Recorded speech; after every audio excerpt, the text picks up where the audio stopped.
Catalunya Ràdio. Catalunya Audio. Som podcast. El azúcar es un monstruo que está dentro de una jaula. Cuando está dentro de la naranja, está enjaulado y los barrotes que le retienen es la fibra de la jaula, ¿no? De tal forma que ahí no tiene ningún peligro. Ese monstruo enjaulado dentro de la fruta no tiene ningún peligro. Sin embargo, cuando le metemos las cuchillas de la batidora o de la exprimidora, rompemos completamente la fibra, rompemos los barrotes de la jaula y liberamos al monstruo, liberamos el azúcar. Y es ahí cuando nos puede llegar a perjudicar.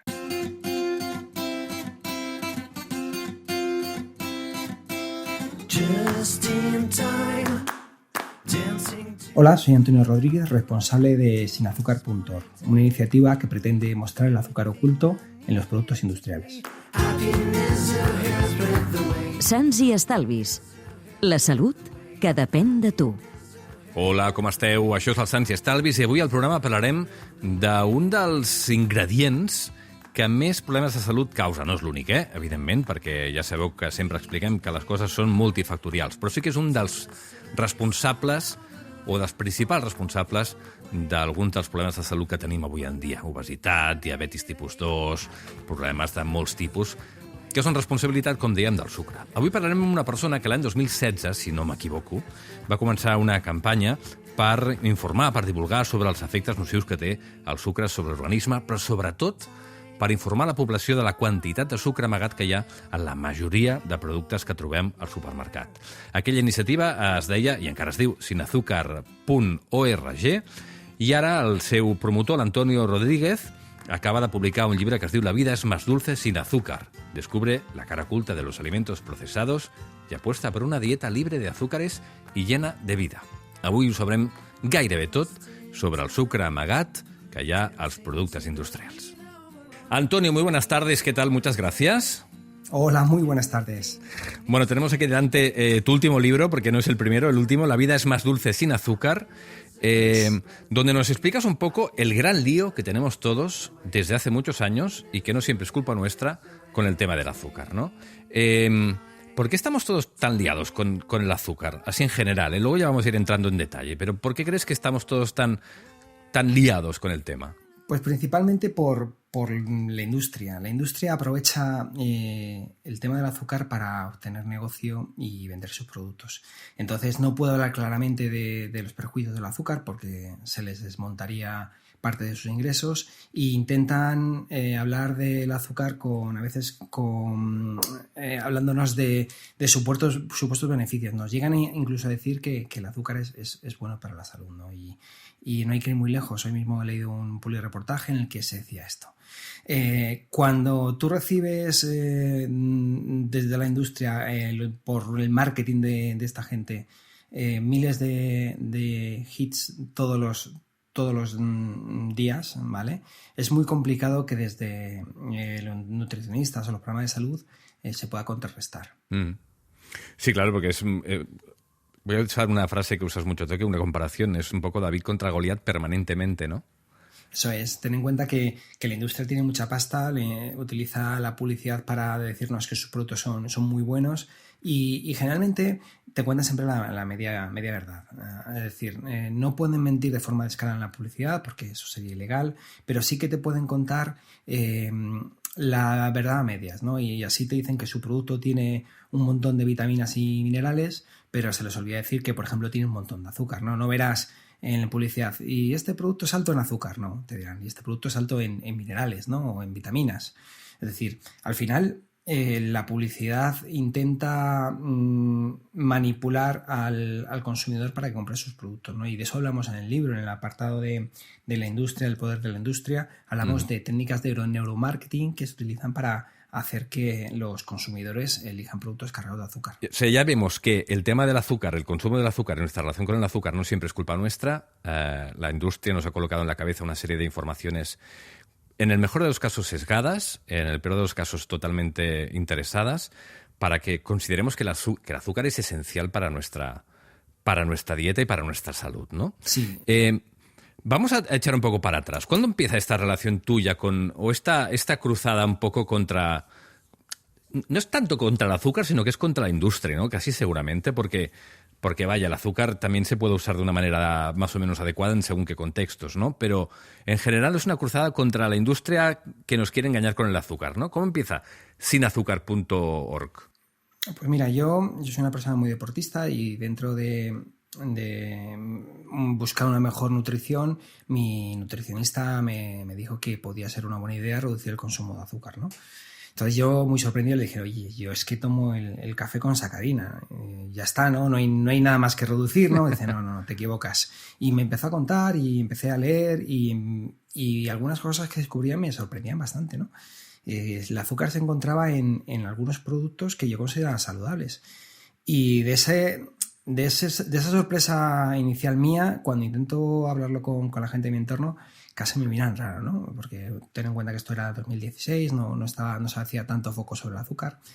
Y otra de las cosas que hago o hacía por entonces era fotografía de productos industriales. Entonces, utilizo esas técnicas que utilizaba yo como precisamente para el marketing de ciertos productos, para mostrar el azúcar que contiene de una forma muy visual, ¿no? Los terrones de azúcar que ya conocéis, al lado del producto, lo fotografío, lo subo a redes sociales y veo que es un éxito, ¿no? Que lo que antes me costaba mucho poder transmitir, es decir, la Coca-Cola tiene tantos gramos de azúcar, en una foto se ve muy bien y es bestial la acogida, ¿no? Y ahí empezó en el final de 2016 hasta ahora, que no hemos parado de subir productos, hemos escrito ya con este es el tercer libro y la verdad que ha sido todo un éxito. Hablas mucho en el libro de los azúcares ocultos. Es decir, todos somos conscientes de que, bueno, me echo un par de terrones de azúcar en el café, un par de azucarillos y todo eso. Como lo tenemos muy presente, creemos que lo podemos controlar o no, seguramente sí. Pero luego está todo ese azúcar que se encuentra en la mayoría de productos industriales procesados y sobre todo, evidentemente, los ultraprocesados, en lugares en los que jamás esperaríamos que hubiera azúcar, pero está allí por muchísimas razones, como conservante, para que consumamos más de lo que seguramente deberíamos, etcétera, etcétera, ¿no? Azúcares ocultos. ¿Cuál es el concepto de los azúcares ocultos? ¿Quién los esconde y por qué? Pues mira, el azúcar oculto es el que no es visible de forma obvia por la mayoría de los consumidores, ¿no?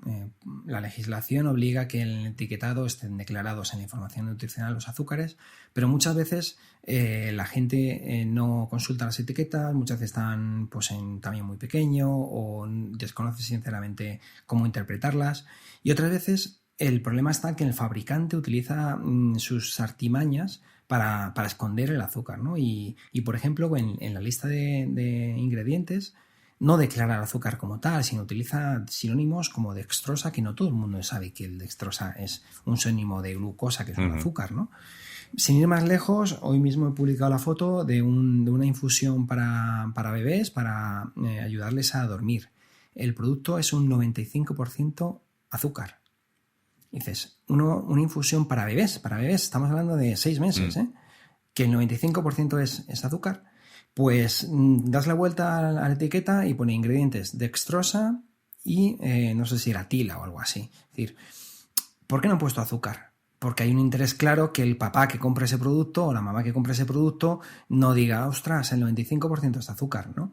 Pues así ocurre con muchas más técnicas, con muchos más productos. Es una forma que la industria tiene de ocultarnos una verdad incómoda, ¿no? Que es que utilizan el azúcar en casi todos sus productos. En el libro hay una lista bastante exhaustiva de algunos nombres que se usan en la industria para esconder el hecho de que hay azúcar o para darle una pátina de salud, como puede pasar, por ejemplo, con el azúcar de caña, ¿no?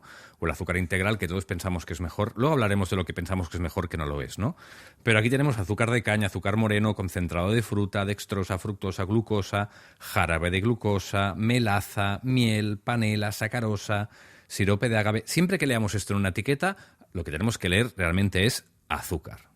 Efectivamente, azúcar y además cuando se utilizan este tipo de alternativas al azúcar, muchas veces el consumidor piensa que es más saludable que el azúcar. No solo piensa que no tiene azúcar o que es un azúcar mucho más saludable que el azúcar refinado, ¿no? Porque se ha extendido el mito que el problema del azúcar es su refinamiento, ¿no? Y entonces así hay mucha gente que te dice, no, pero no tiene azúcar refinado, ¿no? Como si el apellido refinado es el que hace perjudicial al azúcar, y no es así, ¿no? Cuando tomas, por ejemplo, el azúcar moreno, el marroncito este que mucha gente lo utiliza para el café, es básicamente 90 y tantos % azúcar y un poquito de fibras y minerales que le dan poco color. Entonces ahí es cuando viene la gente y dice, no, pero es que claro, es que este tiene fibra o este tiene minerales. Y dice, bueno, le pegas un chupetón a un limón y tiene más vitaminas que si te tomas 1 kilo de azúcar. O sea, no olvídate de las vitaminas o minerales de este tipo de azúcares, porque no te va a compensar. Claro. La OMS establece una distinción que nos puede empezar a ayudar un poco a saber qué tipos de productos y qué tipos de azúcares son aconsejables y no. Habla de azúcares libres, tú lo explicas en el libro también, y azúcares intrínsecos. Y haces una comparación que a mí me parece, yo que me dedico también a explicar cosas sobre esto, me ha parecido perfecta porque dices, a ver, para explicar lo que es un azúcar libre y uno intrínseco, tenemos que hablar de un monstruo en una jaula, ¿no? El azúcar es el monstruo en la jaula. Cuando está en la jaula es intrínseco y cuando sale de la jaula el monstruo puede hacer mucho daño y es un azúcar libre, ¿no? Esta fábula vino a raíz de explicar una vez en redes sociales la diferencia entre la fruta y el zumo de fruta, ¿no? Esto es una cosa que a la gente le cuesta mucho entenderla, ¿eh? Claro, lo voy a intentar explicar.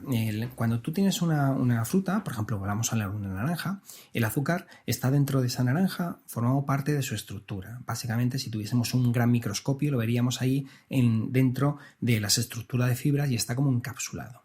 Cuando nosotros tomamos esa naranja, ese azúcar no nos supone ningún problema para el metabolismo, ¿no? El metabolismo poco a poco lo va liberando, va quitándolo de esas estructuras, va absorbiéndolo y el impacto en el metabolismo es muy bajo, ¿no? Y entonces no tiene perjuicio, con lo cual el azúcar de la fruta es saludable. Sin embargo, cuando nosotros, o la industria, o nosotros en casa, decidimos exprimir esa naranja, lo que hacen las cuchillas de la exprimidora es el arrancar, por así decirlo, la estructura que es la fibra del azúcar, de tal forma que se disocia y el azúcar pasa a un estado que se denomina azúcar libre, de tal forma que queda flotando en el líquido, en el zumo de naranja. Nosotros nos tomamos un vaso de zumo de naranja y primero no estamos masticando, segundo, en cosa de unos 30 segundos nos podemos tomar 2-3 zumos de naranja y tercero, ese azúcar está en formato libre, está flotando en el zumo, en el contenido líquido y se absorbe muy rápido en el organismo. Que eso ocurre cuando nos tomamos un zumo, pero también ocurre cuando nos tomamos la fruta en un batido o similar. Eso tiene impacto, eleva la insulina y cuando yo explico esto, que así puede más o menos entenderse, hay gente que te dice, no, mira, explícamelo de nuevo como si tuviese 2 años, ¿no? Y de ahí viene la fábula, que es la fábula del monstruo y la jaula, ¿no? Y explica en ese momento que el azúcar es un monstruo que está dentro de una jaula. Cuando está dentro de la naranja, está enjaulado y los barrotes que le retienen es la fibra de la jaula, ¿no? De tal forma que ahí no tiene ningún peligro. Ese monstruo enjaulado dentro de la fruta no tiene ningún peligro. Sin embargo, cuando le metemos las cuchillas de la batidora o de la exprimidora, rompemos completamente la fibra, rompemos los barrotes de la jaula y liberamos al monstruo, liberamos el azúcar. Y es ahí cuando nos puede llegar a perjudicar, ¿vale? Y es la fábula que en su momento lo conté de una forma muy espontánea y mucha gente me dice, joder, de verdad ya lo he entendido, ya sé al fin lo que es el azúcar. Claro, es el mismo bicho, pero con un efecto totalmente distinto porque llega al cuerpo de manera distinta. La jaula es lo que los nutricionistas llaman la matriz alimentaria, ¿no? Eso es, la matriz alimentaria, que es el conjunto de estructuras que nos permite que se absorba despacito el azúcar, porque no hay que olvidar que la molécula es la misma, es decir, la molécula de glucosa o de fructosa o de sacarosa es la misma cuando está dentro de una fruta o cuando está dentro de otro alimento o libre. Sin embargo, el impacto no es igual, es como una bala. ¿A ti qué te mata? ¿La bala? No, te mata la velocidad de la bala, ¿no? Porque una bala cuando está parada en tu mano no es peligrosa, pero cuando va a 200 km por hora dirigida a tu cabeza, ojo, cuidado, ¿eh? Sí. Pues eso es igual. No te mata el azúcar, sino exponerte a subidas de azúcar muy rápidas en el tiempo durante mucho tiempo. Antes hablaba de la OMS. La OMS nos dijo en el 2002 que recomendaba que la ingesta calórica total de azúcares no superara el 10% de todas las calorías que tomamos a lo largo del día. Que es una información que igual puede ser muy correcta, pero es muy confusa para la gente, porque nadie se pone a contar calorías ni nada. Claro. Luego, en 2015, nos dijo el 5%. que es una reducción, Sí. pero que al final necesitamos que alguien la traduzca, porque es que no sabemos ni cuántas calorías tomamos, ni cuánto es el 5%, ni dónde está el azúcar. O sea, tenemos muy poca información, ¿no? Parece que la OMS intente dar la información un poco a medias también para salvar un poco los Es ¿no? complicado. Yo cuando obtuve esa información, pues lo primero que hice es sacar la calculadora, ¿no? Yo soy ingeniero y me encantan las cosas muy claritas, ¿no? Entonces, descubrí que esa recomendación se puede traducir fácilmente a tomar menos de 6 terrones al día. 6 terrones de azúcar al día es más o menos la cantidad de azúcar que nos puede recomendar la Que son OMS unos 25 para una dieta. gramos, ¿no? Más o menos. 25 gramos, claro, son 6 terrones de 4 gramos, 24 gramos, que 25, y todo esto para una dieta de 2.000 calorías. Obviamente habrá gente que sea muy deportista y en vez de 2.000 calorías consuma 4.000, ¿no? Pues automáticamente debe duplicar esa información. Pero bueno, para la mayoría de las personas, 6 terrones de azúcar. Y ahora sabemos cuánto no debemos superar, menos de 6. Menos de 6 está bien, pero cuánto azúcar tienen los productos, ¿no? Y ahí es donde entran las fotografías, ¿no? Por ejemplo, si te digo que un refresco de Coca-Cola tiene 8 terrones, ya empezamos a asustarnos. ¿Cómo? Que tenemos que tomar menos de 6, pero con un refresco ya son 8. Ostras, ya voy mal, ¿no?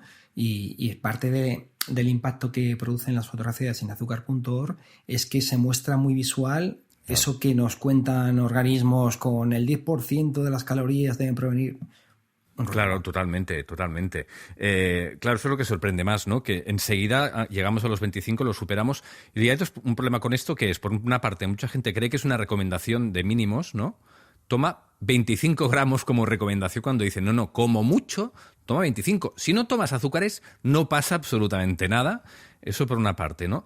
Y luego que los datos nos dicen, si el límite saludable está en 25, en España, lo dices en el libro, 40 gramos al día los adultos, que poco me parece, pero es que las criaturas, los niños y las niñas, se van a 60 gramos de media al día, porque no se sabe por qué, bueno, sí lo sabemos, pero los productos infantiles y el azúcar van como unidos, ¿no? Eso es. Sí, ten en cuenta que el azúcar permite que muchos productos sepan mejor, ¿no? Es decir, los cereales de los niños, por ejemplo, tienen más azúcar que lo de los adultos. ¿Por qué? Porque se quiere que esos cereales se consuman bien. Es decir, para un papá, para una mamá, lo que único que quiere es que cuando le pone el desayuno antes de ir al cole es que se lo termine en 3-4 minutos, no ande ahí remoloneando, ¿no? Entonces, para eso tiene que ser un producto que sea muy palatable, que le guste, que lo disfrute y que se lo coma en poco tiempo, ¿no? Si lo das a un niño copos de avena, pues prácticamente es complicado que llegue a tomárselo en un tiempo prudencial, ¿no? O directamente que se lo coma, ¿no? Entonces,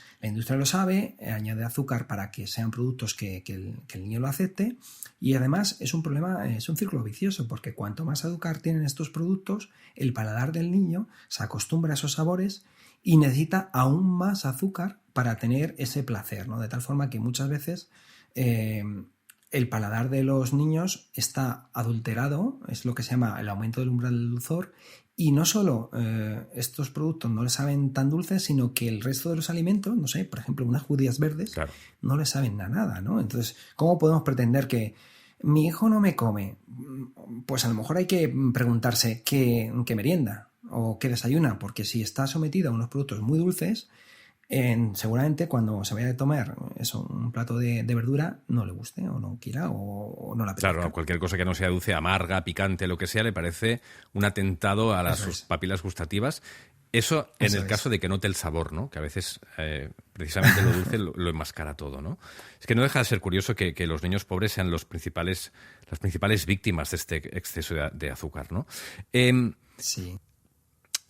¿Tú recomiendas que eliminemos totalmente el azúcar o que hagamos un uso responsable del azúcar? Porque realmente luego está la realidad. Vivimos donde vivimos.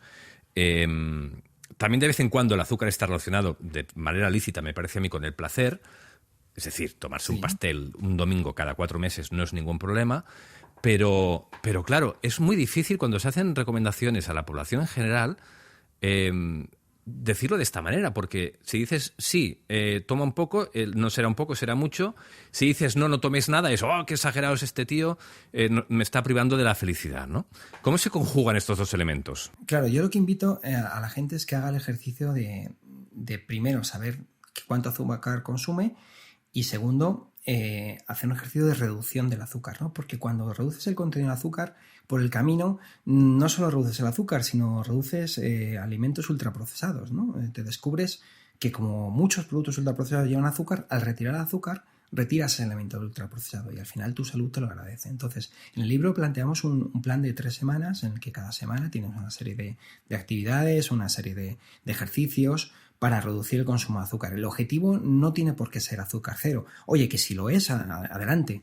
Pero el objetivo es que consumas azúcar de forma consciente y lo hagas pues por placer, no porque lo necesite tu cuerpo, ¿no? Y yo, por ejemplo, soy el primero que cuando sale a cenar de postre se toma, por ejemplo, una tarta de queso o el postre que más te apetezca de la carta, ¿no? Pero ¿cuándo lo haces? El día que sales a cenar y no sales a cenar a diario, por lo menos en mi caso, ¿no? Si sales a cenar a diario, a lo mejor tendríamos que replantearnos esta afirmación, ¿no? Pero si sales, no sé, una vez a la semana, pues no vayas a estar privándote porque al final tenemos que tener una buena relación con la comida, no tenemos que estar obsesionados porque al final todo eso podría llevar a trastornos de conducta alimentaria, a sensaciones de culpabilidad y no, tenemos que intentar reducir el consumo de azúcar, pero ser conscientes que si es un consumo excepcional, y tendremos que entender muy bien que es excepcional, no nos provoca un problema en la salud, ¿no? Es decir, podemos disfrutar del placer de consumir un postre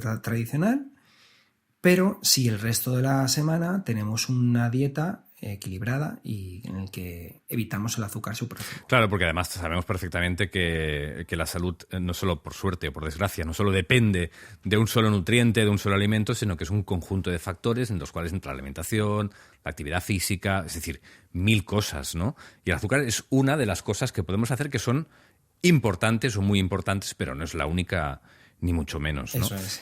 Hablaba al principio de los mitos, ¿no? Uno de los principales mitos que hay sobre el azúcar es el cerebro necesita glucosa y el azúcar es glucosa, por tanto, ahí está, ¿no? Si el azúcar es glucosa claro, y el cerebro necesita glucosa, yo necesito azúcar.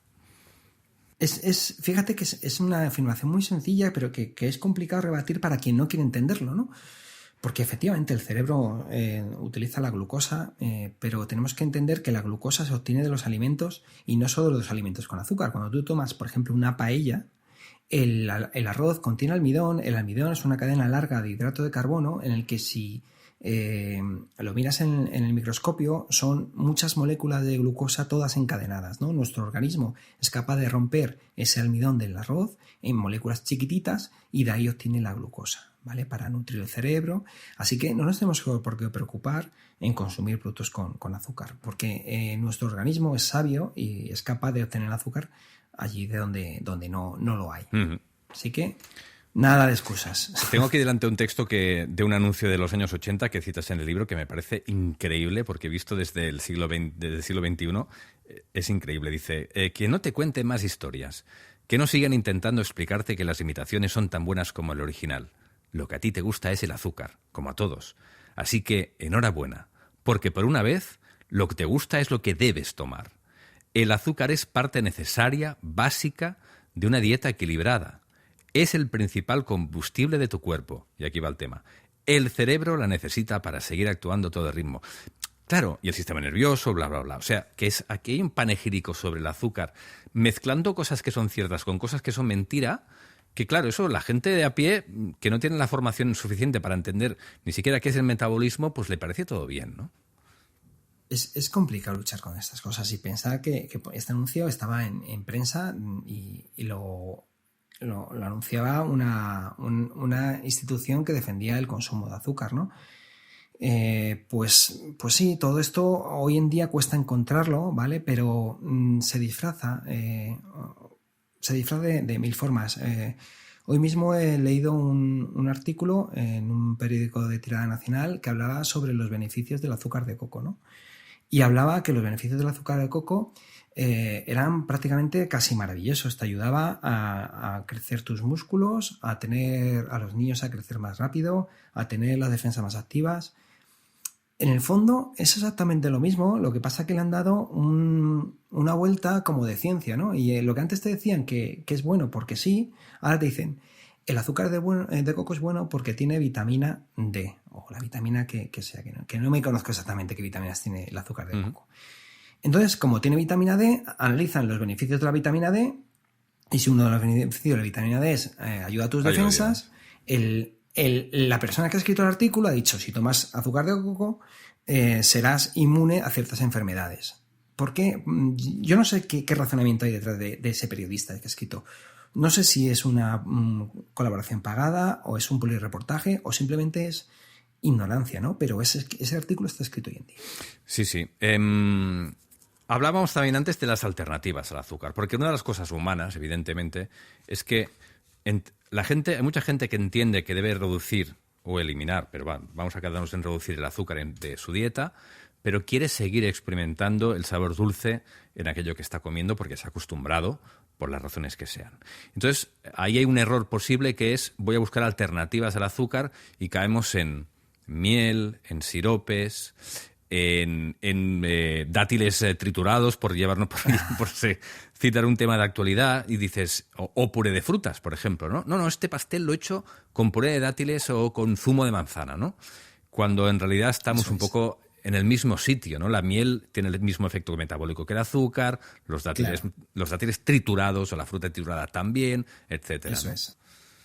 Yo en el libro cuento en el capítulo sobre el efecto halo, ¿no? El efecto halo es un efecto que se estudia en psicología, y es que referido a nutrición en este caso, cuando tú utilizas un ingrediente que tiene propiedades saludables, o tú entiendes que tiene propiedades saludables, no hace falta que las tenga, sino que tú creas que realmente tiene esas propiedades, ese beneficio en tu mente se transforma a todo el alimento, de tal forma que si tú te haces, por ejemplo, un bizcocho y le echas miel, automáticamente crees que el bizcocho se convierte en saludable, ¿no? ¿Y qué haces? Consumir más parte de bizcocho que si lo hubieses endulzado con azúcar, ¿no? Hay mucha gente que me dice, oye, que yo le echo miel al bizcocho, ¿está bien? Digo, ¿cada cuánto consumes el bizcocho? Pues todas las mañanas para desayunar y un poquito para merendar. Digo, prácticamente estás tomándote 1 kilo de bizcocho a la semana. Pues es muy mal, lo endulces con azúcar, lo endulces con miel o lo endulces con stevia, ¿no? El problema muchas veces es que ese efecto halo nos llevamos a productos completamente insanos, porque nadie utiliza estos productos para endulzar algo como la salsa de tomate, no, lo utilizan para bollería, lo utilizan para una serie de productos que de por sí son poco saludables, ¿no? Entonces, este tipo de endulzantes, mejor evitarlos, o si los consumes, de forma excepcional. ¿Y qué hacemos con los edulcorantes? Porque también la literatura científica todavía está un poco... no se acaba de poner de acuerdo con qué edulcorantes sí, qué edulcorantes no, sobre el efecto sobre la microbiota, etcétera, ¿no? ¿Qué hacemos con los edulcorantes? Sí. Pues mira, tienen los mismos problemas que he hablado del resto de los azúcares. Principalmente el aumento del umbral del dulzor. Es decir, independiente de que luego te puedas analizar uno a uno cada uno de los edulcorantes, unos tenga efecto sobre la microbiota, otros sobre el intestino y puedan provocar cierto tipo de problemas intestinales. Pero en global tenemos que pensar que son productos que son generalmente mucho más dulces que el azúcar, de tal forma que cuando los añadimos a los alimentos, nuestro paladar, nuestra lengua, detecta ese sabor dulce y de alguna forma se adapta. No solo la lengua, sino incluso la percepción del cerebro hace que se adapte a esos sabores dulces. Y volvemos al ejemplo que te he dicho antes de los niños, ¿no? Que cuando luego no quieren tomar fruta o verdura, ¿no? Porque no saben dulce. Eso pasa también con los edulcorantes. Y luego el ejemplo que te he dicho con el bizcocho. Si tú vas a echar un poquito de sal en el café, pues a lo mejor no es problema, pero si tú utilizas no sé qué edulcorante para hacerte unas natillas caseras que te las vas a tomar a diario, pues mal, ¿vale? Entonces, consejo general, utiliza los edulcorantes siempre pensando en el producto resultante. Es decir, si el producto resultante es insano, pues olvídate. Da igual que lo utilices azúcar o edulcorantes, que no vas a ganar nada. O sea, aquí, vaya, el principal consejo es de hábitos. Es educa tu paladar para reducir totalmente el umbral de sabor dulce, ¿no? Y ya está. Claro, porque muchas veces piensa que ¿qué alimentos endulzamos? Es decir, si un alimento necesita ser endulzado, a lo mejor como tal no es de consumo diario, ¿no? Porque piensa, los sabores dulces donde están, en la naturaleza está en la fruta, que ya tenemos por sí la fruta, no necesitamos nada más, no necesitamos alternativas a la fruta, y el resto de los alimentos son fundamentalmente no dulces, ¿no? Cuando nosotros buscamos alimentos dulces, son alimentos que son de placer, la mayoría son placenteros, ¿no? Y si necesitamos hacernos una tarta, pues oye, piensa que debe ser algo excepcional. El consumo de tartas es para los cumpleaños, para las celebraciones, pero no para tomarte con el café a mediodía. Entonces, el consejo general es: disfruta del azúcar como elemento gastronómico. Es decir, si tú te apetece un postre, pues como el que le apetece una paella, pero igual que no comerías paella todos los días, no tomes tarta todos los días, ¿no? Uh-huh. Pero tampoco vale alternar, cuidado, porque aquí algunos dicen, bueno, lunes tarta, martes donuts, miércoles natillas, ojo, cuidado, Vivimos permanentemente instalados en la excepción. Vale, hemos estado hablando todo el rato de el problema del azúcar, cómo reducirlo, cómo eliminarlo, cómo detectarlo, que no hemos entrado mucho en eso, pero luego hablamos si tenemos tiempo. Pero al final, ¿cuál es el problema si yo ingiero demasiado azúcar? A nivel de salud, ¿qué es lo que pasa? ¿Con qué patologías está relacionado el exceso de azúcar?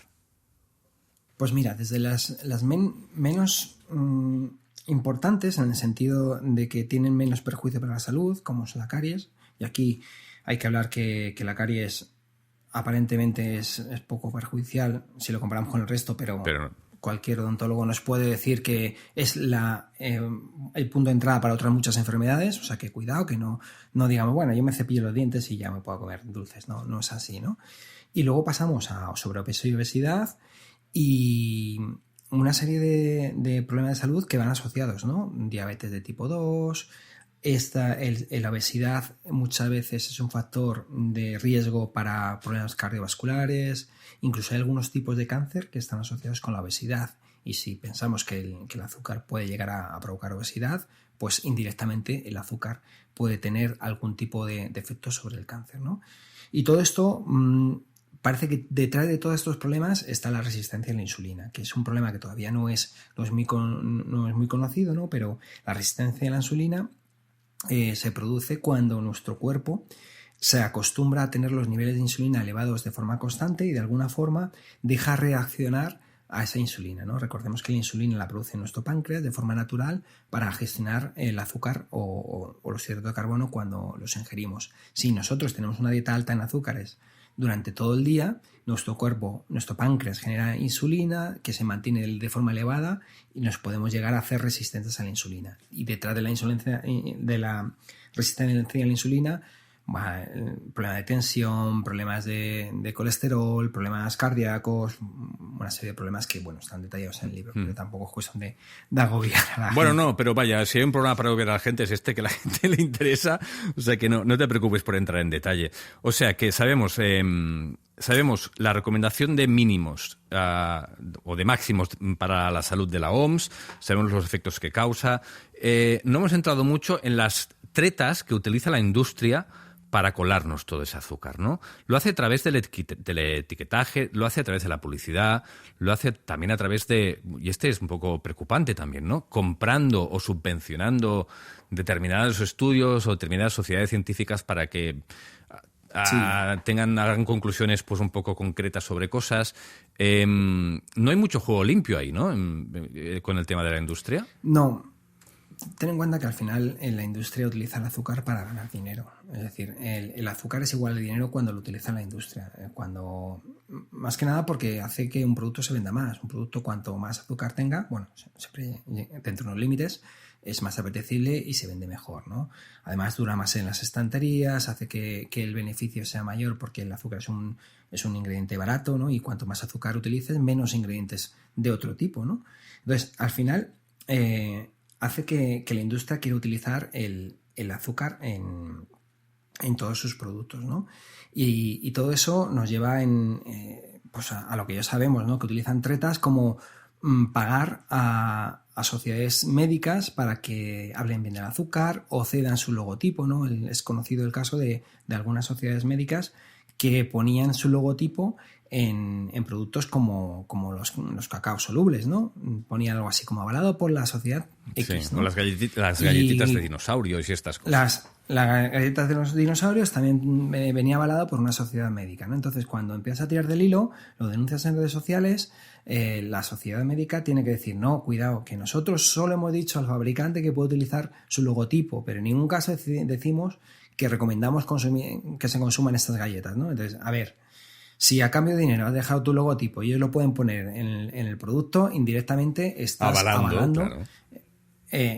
Bueno, pues como eso, mil cosas, ¿no? O sea, en el libro cuento las artimañas y es súper interesante ver la cantidad de dinero que se mueve en estos temas. Para ir acabando, que tampoco queremos una guía exhaustiva porque también interesa que la gente te compre el libro, pero el principal consejo sería seguramente el más fácil de seguir, pero al final a veces para mucha gente es el más complejo, ¿no?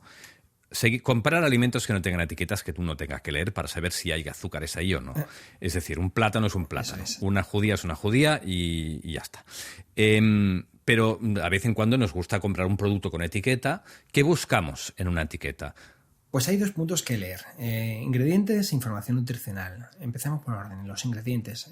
Ahí tenemos el compuesto, cómo está formulado el producto. Debemos de buscar que no tenga ni azúcares ni edulcorantes, ¿no? Por lo que hemos hablado. Los azúcares, pues recurrir a la lista que has mencionado antes, que no tenga el azúcar como tal, pero que tampoco tenga panela, que tampoco tenga dextrosa, jarabe, glucosa, dextrosa, tal. Y cuidado porque de nuevo ahí no la cura la industria. A veces no viene en los ingredientes la palabra azúcar, pero se consigue azúcar de forma industrial con la hidrolización, ¿no? Es el caso de las bebidas de avena que se someten a unos procesos físico-químicos en la industria y se rompen las cadenas de hidratos de carbono de la avena y se consigue azúcar de ahí donde no lo hay. Entonces tú te lees los ingredientes, no viene la palabra azúcar, pero es un producto con azúcar generado por la industria, ¿no? Uh-huh. Bueno, quitando estos casos excepcionales, si vemos que hemos encontrado la palabra azúcar o cualquiera de sus sinónimos en los ingredientes, tenemos que preguntarnos, ¿y cuánto tiene? Ahí está la información nutricional.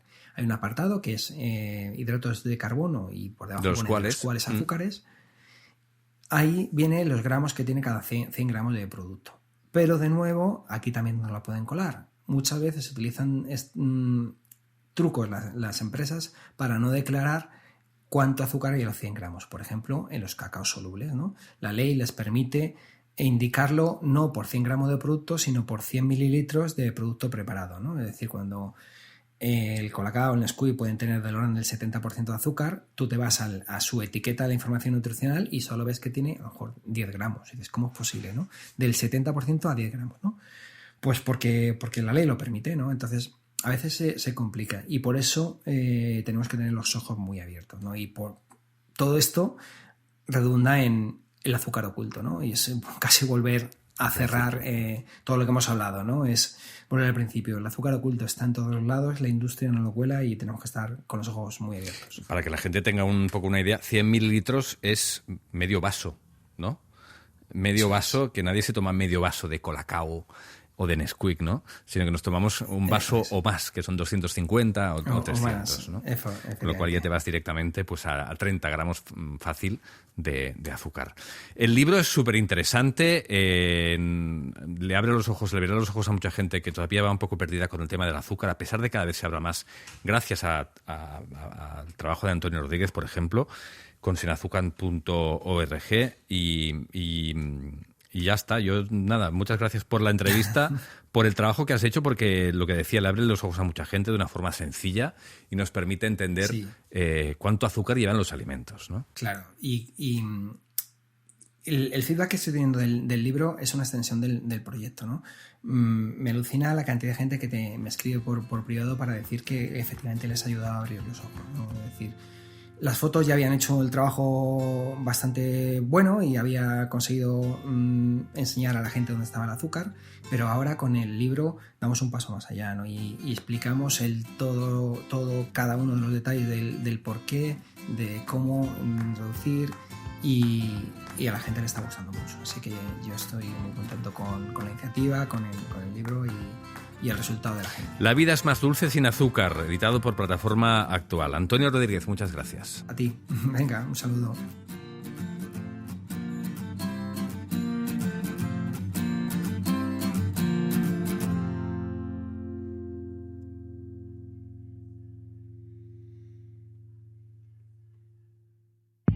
Catalunya Ràdio. Catalunya Àudio. Som podcast.